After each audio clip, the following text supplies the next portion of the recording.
Morning, everyone. I'm Marcus. I'm the CFO of RMB, and I'm very, very pleased to have you join our conversation today. Firstly, I would note that it's quite a unique opportunity to have our head of digital disruption at RMB actually digitally with us today. So that was quite apt. But the other thing is, I must be honest, just for the ladies, either watching or in the room, it's quite intimidating. And I didn't really sleep well last night, knowing that I'm speaking to an audience, and many of you must wonder, why would a man be the person up here speaking about kind of this topic? Well, you'll get a sense of it as we go along. But I guess one of the key pillars to Athena is men matter, and there's a reason why men matter, and I'll get into that as we go into it. But let me start off by just telling you a little bit about Athena. So Athena, and I am from Greek heritage, and I'll also give how that's sort of molded me into who I am today a little bit later. But Athena is the goddess of wisdom, courage, inspiration, and strategic warfare. She was the stepsister of Hercules, and she, by default, was also the daughter of Zeus. Okay, so what were her powerful points was that she was a goddess. She was female, so she did things the way a lady would do it. But she actually helped many Greek gods win many wars, not through brute strength, but through very, very, very unique and clever tactics. And wisdom overshone brawn. So it was a very apt choice by the ladies that started the conversation around this topic. We had, call it 6 or 7 ladies that initially thought this was an important conversation to have. And today I would venture to guess that 99.9% of our ladies are part of the conversation in some way. And as we've gone along, I remember the first conversation with men. It was quite an interesting, who is this Athena? Why do we need them? Of course it's important, but actually is it really? And slowly you've seen how the conversation has changed as you discuss the topic with the men in the organization as well.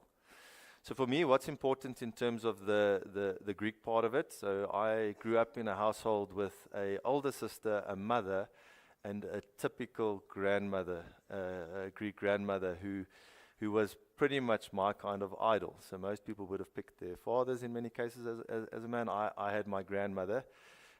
True to the movie, My Big Fat Greek Wedding, whenever I had a cut, I would get the methylated spirits. And whenever I got bullied, she would tell me she's going to personally go and sort out the father to teach him how he should bring up his children. And she stood about probably this tall. She was widowed, so she always wore dark black or dark blue. So she was very traditional in a ways. But she was kind of my mentor, and kind of her wisdom, whenever I had circumstance, was always there. She also only spoke Greek. So it was always an interesting conversation because I only spoke English, but we both understood the opposite. So I would speak English to her and she would speak Greek, and we'd have a wonderful conversation. So that's kind of the starting point of the background. On that note, I'm going to play a clip, which was the original clip used as the launch of our Athena conversation, and then I'll pick it up from there.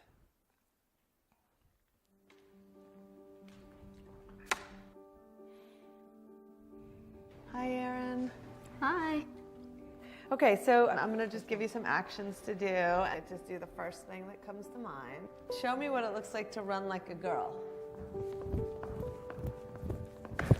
My hair. Oh my God.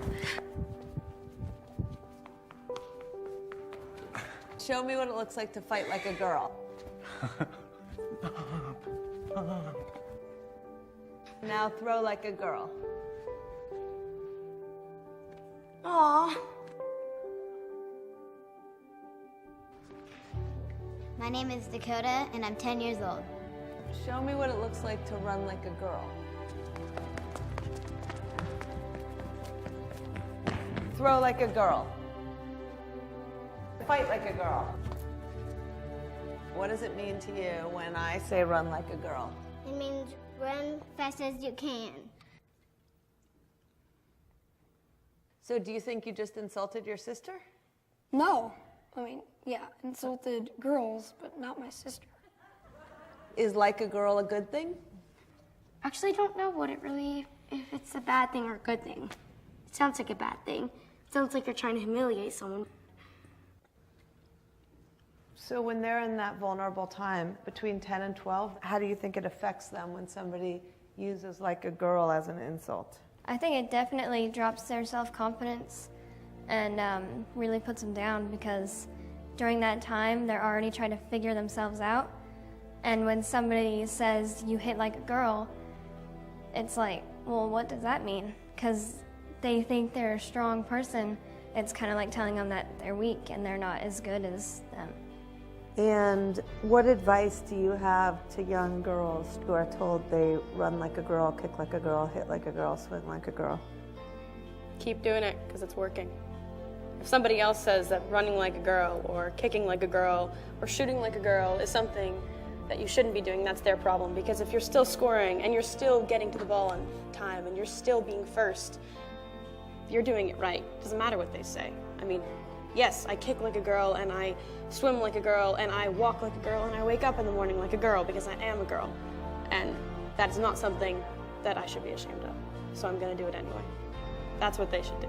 If I asked you to run like a girl now, would you do it differently? I would run like myself. Would you like a chance to redo it? Yeah.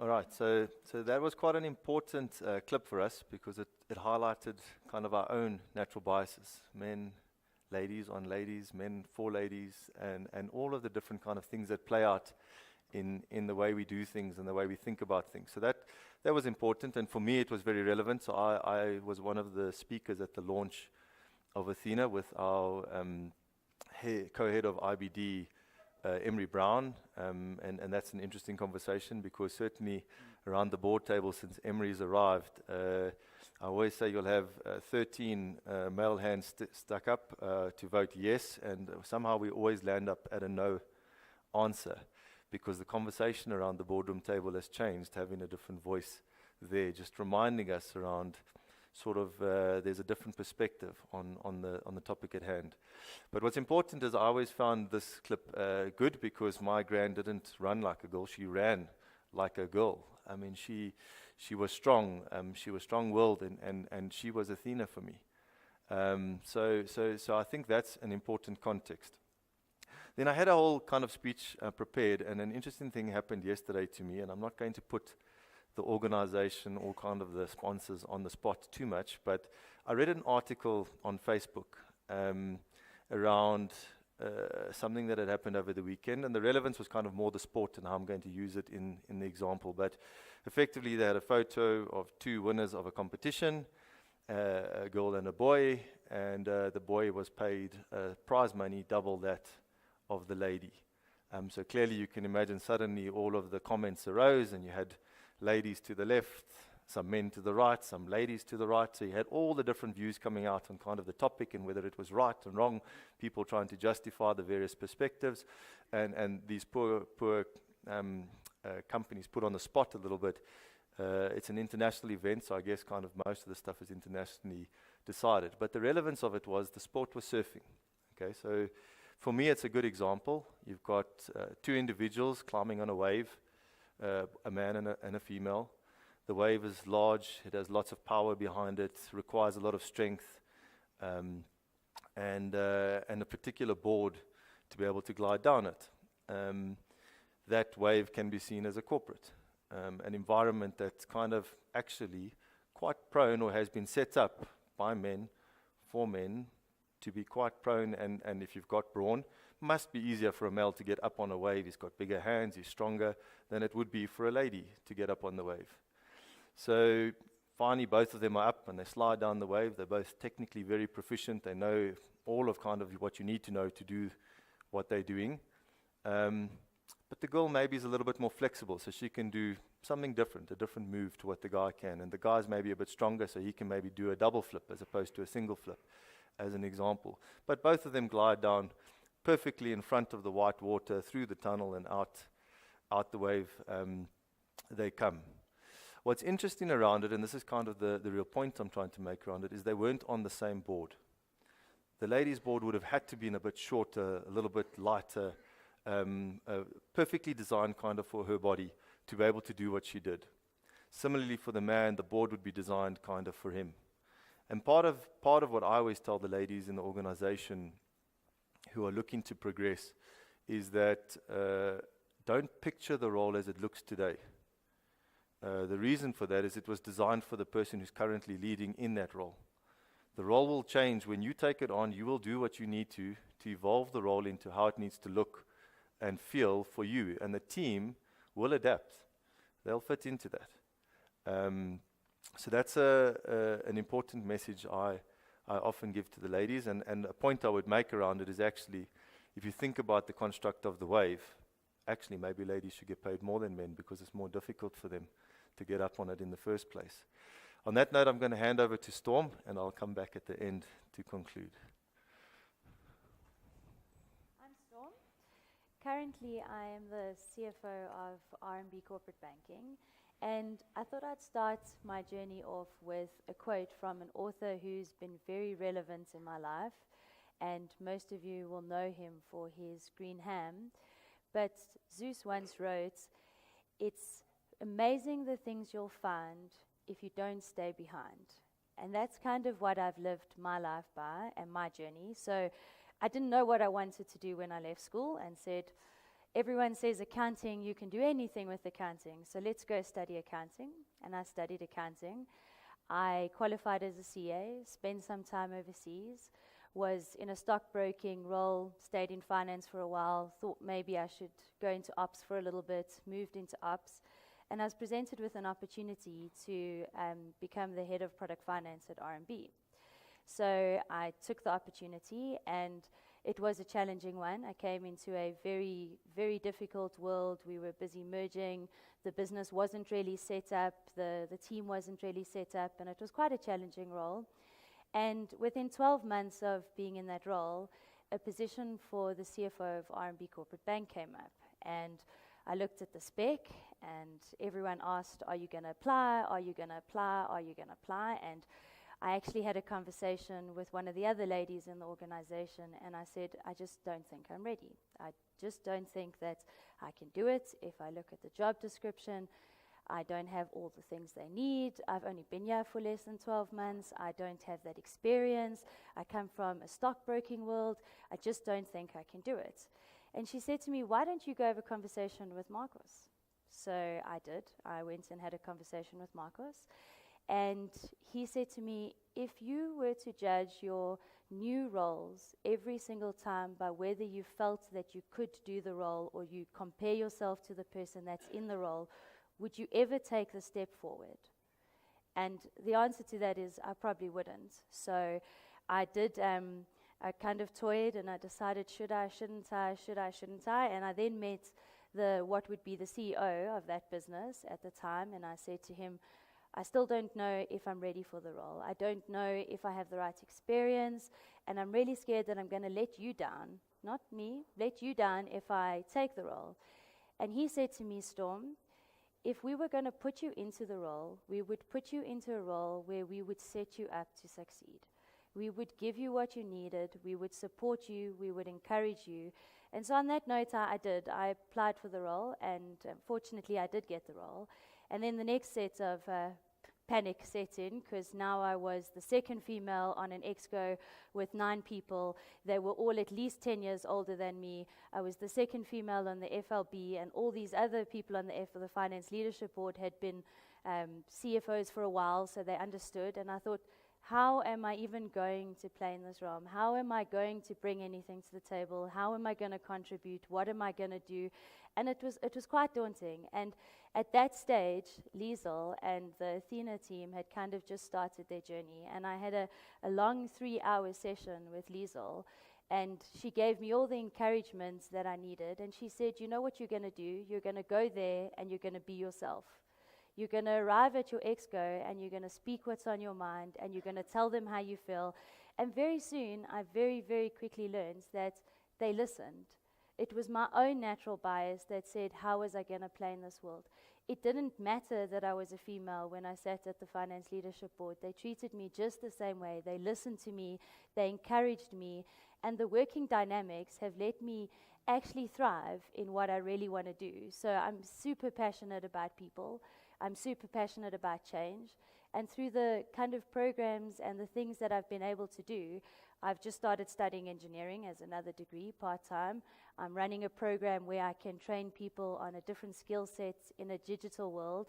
So it's about really, my journey at least, for me, has been about, we tend to look at the world around us and find the excuses for everything around us, but actually it's from within. So it's our own natural bias that gets us over it. And you saw in the video, when the same person was asked, would you like to do that again? From a different perspective, if you just look at yourself and give yourself the time, that's kind of what's going to take you forward.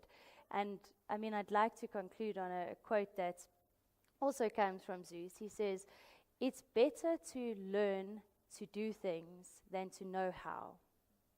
So that's my story. Over to Mumpo for hers. Okay. My name is Mpo, and I am the Business Development Manager for Africa. So my journey started off very low-key. So I was born in Ventersdorp, which is in the northwest, a very poor little dorpie, if I can put it that way. So I remember growing up at around 6 years old, and I was looking at my environment, scanning it, and I was like, all I saw was just poverty around me. And I thought to myself, there must be more to life than this, you know. And I must say, from that point onwards, it was as though, you know, I was more propelled to make a difference in my own life, to rewrite the history of my own life and where it was going to. Thereafter, you know, completing my matric, my parents couldn't take me to varsity, so I found a job at FNB as a clerical settlement specialist. And from there, I started taking myself through school. So I studied part-time while holding a 9-to-5 job. So my story is very different from what you've heard, but I do believe that, you know, my life has led me to where I am for a reason. So from there, I started climbing the corporate ladder. From there, I became a supervisor to a manager. And obviously, I've got very high aspirations of having a company one day. So, you know, my journey is still proceeding. So RMB has basically played a huge role in my journey, as in, like, last year, I was actually very fortunate to be enrolled into Lotus program. So Athena runs a Lotus program where females like myself can go through a journey of discovery, understanding who I am in the organization, empowering me as a woman to be able to, you know, add value in the environment that I operate in. So from there, I was then given a seat in the EXCO team. So I sit in the Athena EXCO, where we obviously look at the challenges that women are actually experiencing in the bank, and we find solutions to those situations. As part of that as well, I do mentoring as well as coaching for young ladies, because I believe that I have so much to add. You know, I never really had a mentor growing up, so I believe that, you know, it's my part to play to be that for somebody else. So I literally do that for other young ladies. More importantly, I actually tell them that, you know, you don't have to man up to be in a role or make the situation where previously the role was possibly held by a man. Now you need to be manning up to fit into that role. We as females, you know, are designed differently. And there's strength in being a female and working into that role because you're adding something different. So I see myself, and after the Lotus program that I have been in, I see myself as somebody who can add value as a female. So I do not necessarily have to come in every morning and think, wow, I need to really be like a man to be able to make it throughout the day. So I encourage ladies to say, as you're coming into the organization, please bring your femininity. We need that as females, because the only way to change a male-dominated industry is for many of us to come in and embrace our femininity, you know. So, and also part of my role as a business development manager traveling into Africa, I also see my value, or I add value in terms of, transferring my skills, what I've learned in South Africa, to implement it in Ghana or Zambia and where I go. So that is what R&B has done for me. I feel like I am in a journey to actually change humanity and to basically give my all in what I am doing. So that's my story, and I'm going to hand over to Marcus.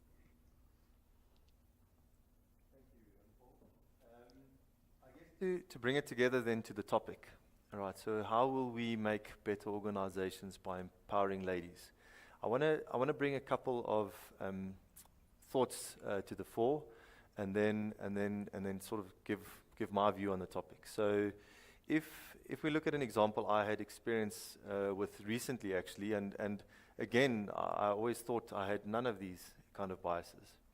And it played out in an example where we had a lot of movements and promotions in the organization, and we had an example where one lady who wasn't a mother was leaving a role, and the lady who we had always had in mind and had groomed for the role just happened to have just left for maternity leave. So she was on maternity leave, and we ran the process knowing that we would call her once we had interviewed, and if anyone had come to the fore, we would put her in the kind of race with that individual. And there was no one really that came to the fore, so we called her up probably a month into her maternity leave, and I said to her, I'm calling you to say we have this role available and we really would like you to step in.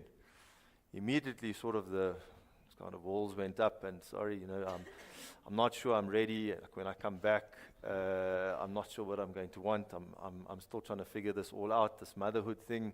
So, really maybe you should find someone else. So we had a long conversation around it and ended the call. I then sort of reflected like a week later on it, knowing that she was the right person for the role, and realized what I had just done. So I'd put a lady in a position where the last thing on her mind was actually R&B, in a position to think about R&B. She was worried more about, is baby getting enough nutrition? Do I have enough milk? All of the good stuff that ladies need to worry about at that time. And here I was calling her to offer her a job and a promotion that was kind of more stress on a probably already stressed system. So what I then did is I said, no, it can't be a call. I'm going to go visit her. And as it happened, she said it would be easier for her to come to me. So she came to the office, and we met. And I said to her, the reality of it is, if the role isn't right for you, let's tackle that when we get there. Let's not worry about kind of, are you ready or aren't you ready? We'll set the role up when we get there. Go enjoy the rest of your maternity leave, and when you get back, we're going to put you into the role and we're going to take it from there. So she's back now, and the first month I think has been an adaptation for her. But the reality was, I think she's happy, and so are we, because we've got the right person, and she actually is finding the balance that she wants between the two worlds. So it's very important from that perspective. What is important now, though, is how she's already started changing the role, and how she's made it. And interestingly, it was a lady in the role previously, but what she's done is she's starting to make the role more adaptable for a lady who's a mother. Okay, so it's an example of a different circumstance completely. Now, you can imagine that the team was high-performing and are still high-performing, and nothing's changed in that space. So that was one story I wanted to share as part of the conclusion. And then in terms of what we're seeing at R&B, certainly the conversations have changed, and an important thing is momentum. So the ladies in our organization have created a momentum that it's almost impossible to stop. The wave is coming, and we're tackling the topic. Are we where we want to be? Absolutely not. I mean, it's a journey. But certainly, every time the conversation is there and the topic is live. So the pressure's there, and actually, a couple of the sort of language used both by Liesl and Paul was this man up topic. It's actually men that need to man up, not ladies. And as organizations need to man up, and many have. For us, it's obvious. Many of our clients have already achieved this and already led by female boards. And the important thing is we need to be able to connect with them as well. And if we change, our suppliers and our clients will need to change too. The conversations around the boardroom table have changed, having different female perspectives come into the discussion. I don't know if any of you have seen our marketing campaign. I don't think many big corporates would have landed up on a rowing sponsorship in general if it had been a completely male-only board. So the female voices were strong, and our marketing ladies were strong in that conversation. So I think either way you look at the topic, organizations will not be better off only with ladies. They will be much better off if ladies start to have a bigger voice around the kind of decision-making tables. They feel empowered, and that the corporate structures that they have to fit into change to actually suit ladies, and men have to feel what it feels like to fit into a world that's slightly different in terms of its construct. We've certainly seen it in the pockets where we've got it right, and those businesses are thriving. Our biggest business in R&B is now co-led by a lady and a gentleman, and that business is in great shape. And it's changing. So for me, I think the message we leave with you is every corporate should really find a way to get this on the agenda, and if they haven't, the ladies that are in the corporate should really find a way to drive it. Athena was that for us, and it was odd at the time, and it was quite a weird concept when we started with it, particularly for the men in the organization. But it's now used as kind of the way of just getting the conversation going for the ladies, and actually making men realize that we have to change stuff too. So on that note, I'm going to end, and we're happy to take any questions from the audience.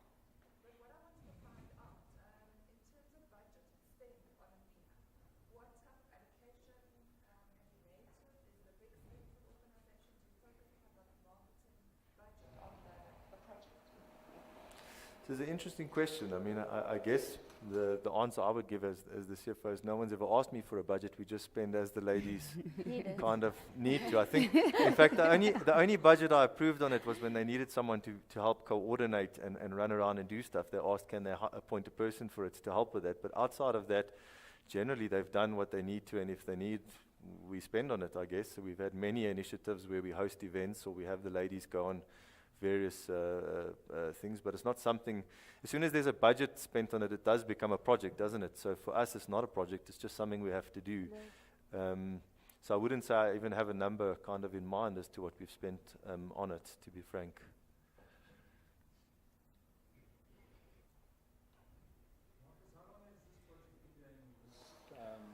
Process been going on for? And what's if you look at across R&B, look at the boardrooms. What's the percentage split from what it was at the beginning to what it is now? So Athena's been running for 3 years.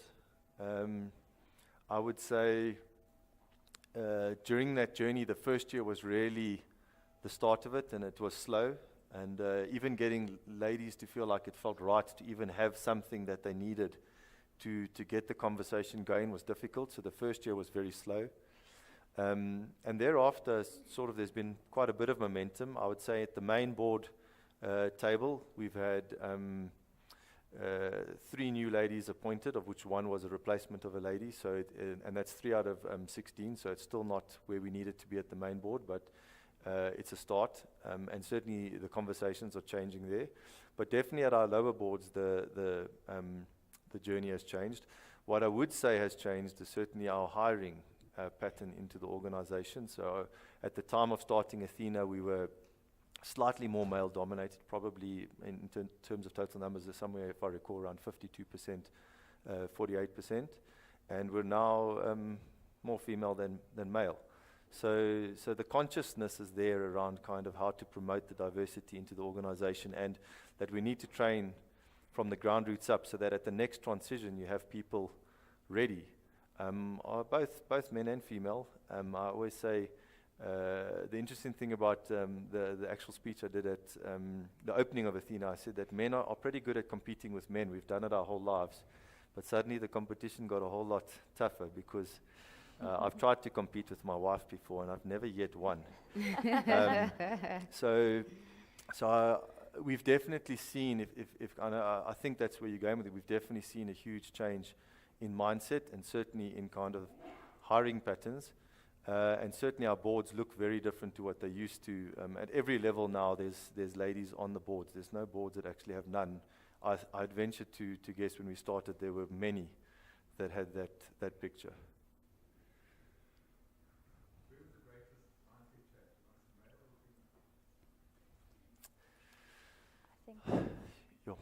I'd have to let the ladies maybe answer the female piece. I think both. So I think at least from my experience, and it took quite a mindset change for females, because there's a natural bias where we think we run like girls and we're too scared to step into the shoes. So actually it takes a step from the females to say, I don't have to man up, I just have to be me. And at the same time it takes a step from the males. So I was sharing with Mumpo earlier, there was a time when I just started and I was very stressed out and there's too much going on, and it was year end and I was all emotional, and I'd just been to a meeting, and someone said to Louis, who's my boss, Storm is very upset, have you seen her today? And he said no. So he phoned me and he said, come to my office. And I said, no, I don't want to come to your office, I'm too upset. So he said, Storm, I've told you to come down to my office. And I got down to his office and he put a box of tissues on the table and he said to me, let's have a cry. Tell me what's going on. So, and if anyone knows Louis, he's a very hard guy, so it doesn't seem like it's an easy thing for him to do, but I think he's gotten used to the fact that it's a different dynamic when there's females around, and I think it takes a lot from both sides. It's not just from one side. Yeah, I would also say on the being one of the males in the conversation, I guess it was easier for me to relate to based on kind of the story I told on my background. So I've always been pro the topic, but certainly it was interesting. So what most of our internal marketing kind of evolved as well. So you would come into the men's bathroom and there would be heels on the floor, and in the ladies' bathroom there would be men's shoes on the floor, as an example. So it was just a mindset shift you needed to make. To actually, it was always there. You couldn't get away from it. There was always something on it somewhere in the organization, very clever and uniquely played out by the marketing team and the Athena kind of ladies. And it was real.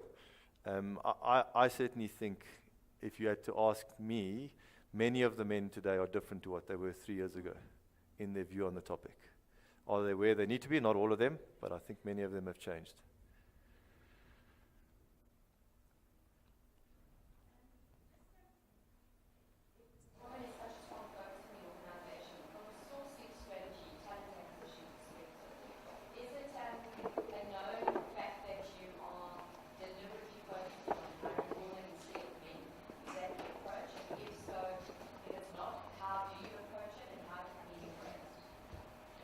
It's a good thing we've got our head of HR here. She can also add if she needs to. But I will give you my take on, ladies, if you want to, as well, give your views as well. But my take on it is there's no bias at the start of the process in terms of you must only source CVs of ladies. What we say is there needs to be a lady in the race, and you must give a lady a chance, and you must not come with your bias around how you would want the role to be filled to suit you, per se. And naturally, we've seen kind of people start tending that, well, as I said, the competition is tough, so ladies are coming to the fore and they're competing in the interview process and getting there. I don't think we have a kind of, we go source only ladies and only this and that kind of stuff. We actually, it's still a free and very fair process. The thing that's changed is just kind of people are much more consciously aware of the bias. And that's probably the biggest change when you're in the interview process around it. I don't know if you ladies want to add anything, or Nomfundo, if you want to voice.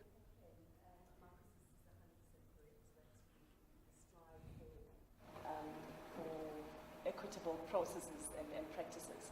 But I think where we are more mindful around the opportunities that we've witnessed in the past, which have gotten us where we are as a corporate, is at a great kind of young talent intake level. Okay, because we suddenly looked up and realized that we were perpetuating the past in terms of the ratio of males to females. So I must say that we've been very mindful, so when we take young grads on an annual basis, we're more mindful now to recruit more females. And we were quite surprised at the fact that we were actually battling, we were not getting that right. And in fact, in partnership with Athena, we realized that we had to influence them at university. So we realized that by about third year, some of them going to fourth year and honors, they've kind of decided that maybe financial services or in particular investment banking is not for them, because of all the stereotypes or sometimes even reality of it being perceived as a male-dominated environment. So if somebody strives to start a family one day, they don't think that they can progress if they fall pregnant.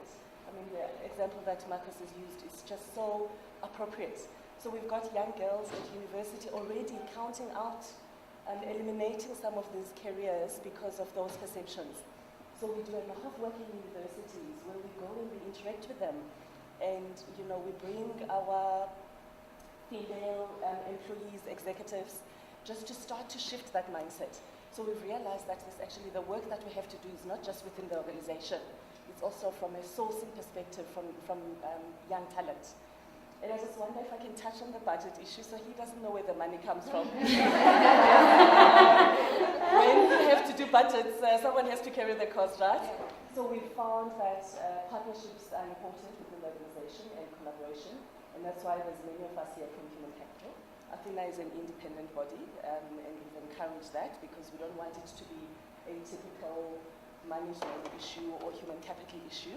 It's ladies doing this and empowering themselves. But from a partnership and collaboration perspective internally, we do sit and we allow the ladies to plan independently, bottom up in terms of what they want to do, and that budget then kind of rolls up to human capital, but not to be controlled by human capital. We give them their voice, but obviously from a structure, because there's structures within organizations, we're finding that this works for us. And in terms of spend that's outside budget, I mean, the ladies are working on a project to build a creche for the organization. And I mean, that is not the kind of cost we've had, and I mean, there's a lot of investment that's required. And that business case has been taken to the management board, and it's been approved, so the team is working on creating that and working on that as a project. So there are costs that are predictable that then roll up to human capital, but there's special projects that the organization has committed to honoring. Thank you. If I may just add as well, one of the work streams in Athena is empowering a girl child. So basically what we do as an initiative is to go to schools like high school and basically give talks and just give a briefing in terms of what is financial services all about. So to Nomfunda's point, obviously by varsity they already have like a chosen career path. So we also we saw a gap in saying that, by matric, yes, you possibly have an idea of what you want to study, but then by like grade 10, you're not quite sure. And at that point, that's where we actually want to come in and tell you all about financial services. And, so that you can then make an informed decision by the time you go to varsity as well.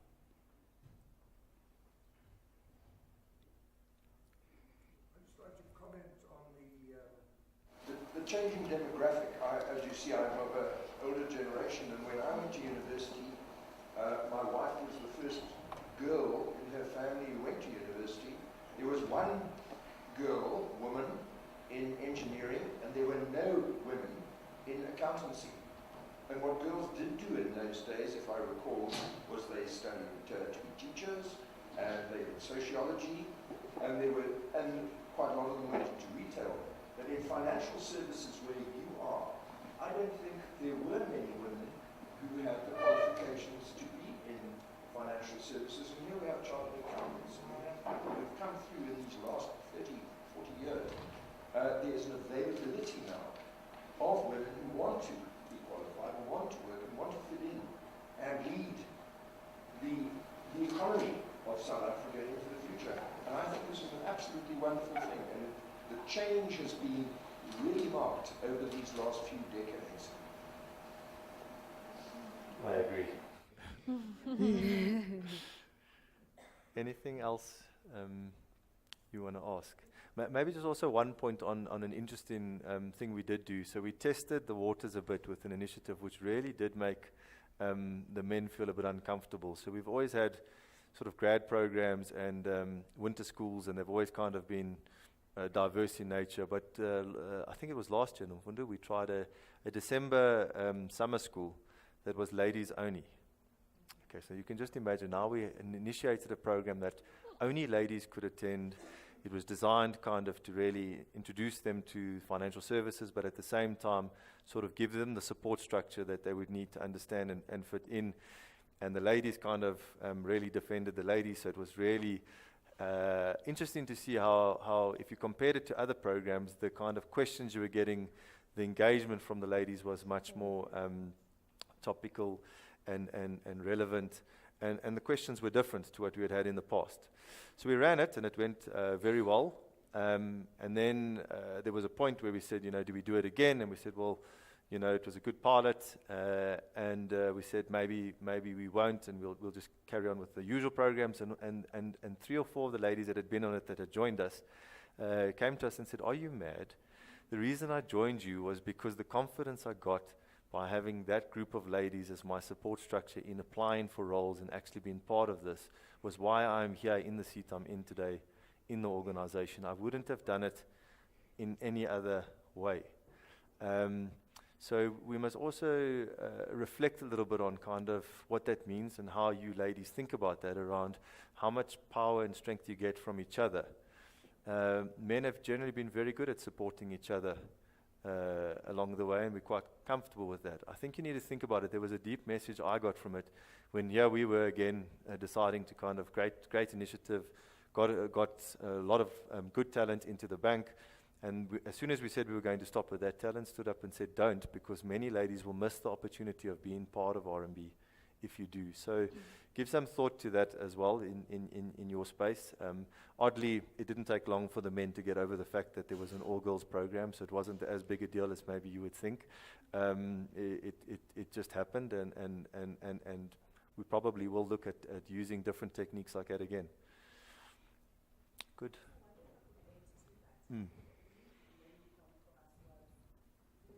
With the discomfort. So a lot of the things that you may have to do and the decisions you make will make a certain part of the population uncomfortable for a little while. But we've discovered, all the time that actually people get over themselves. If anything, they end up embracing whatever it is that we're trying to do. So this mindset shift thing does come with discomfort across the organization. Sometimes even the ladies will become uncomfortable. So the campaign that was referred to, where the ladies created these decals of female shoes in the males' bathrooms and the other way around, they didn't ask for permission. So everybody walked into the office the one day. They said, "What on earth? All the bathrooms have got 18 floors." It's the same in all of the bathrooms. And, you can imagine probably for a week or 2 or a month, there was a bit of noise and it just evaporated. Good, thank you. Thanks, everybody.